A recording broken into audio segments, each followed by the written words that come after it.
This is a short version of a video about analysing.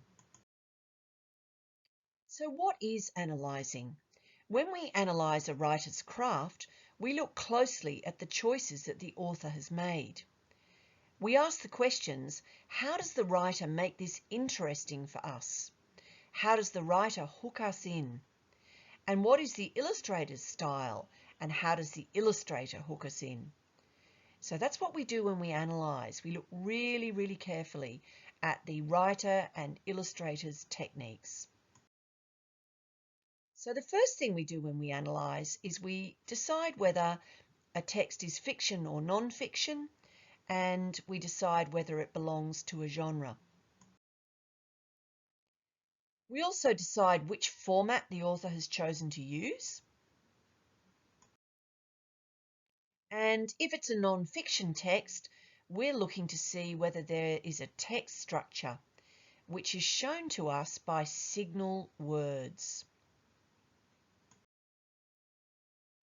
We're also interested in whether this language in the text is factual language or opinion language.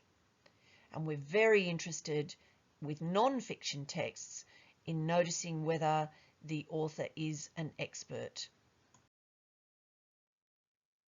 So when we analyse non-fiction, we look at the layout, the design, and the language to see how the writer keeps us interested. So for example, in this book by Phil Cummings, which is called Boy, we can see that Phil Cummings likes to feature a folktale feel, likes to use onomatopoeia, has some beautiful adjectives and some lovely expressive verbs, and has a style that is really interesting to read. And when we look at the illustrator's style, Shane de Vries, we can see that Shane de Vries likes to have a muted colour palette of soft browns and purples, and that the end papers show changed facial expressions so that we know that by the end of the book, something really good has happened. So as a writer, what are you going to do to make sure that your work appeals to your readers? So make sure that the design and the layout are very appealing.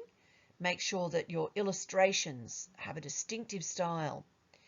And with your language, build a story world through your words that readers will find vivid and memorable. So make sure as a writer that you make your story or your non-fiction text be really interesting for your reader.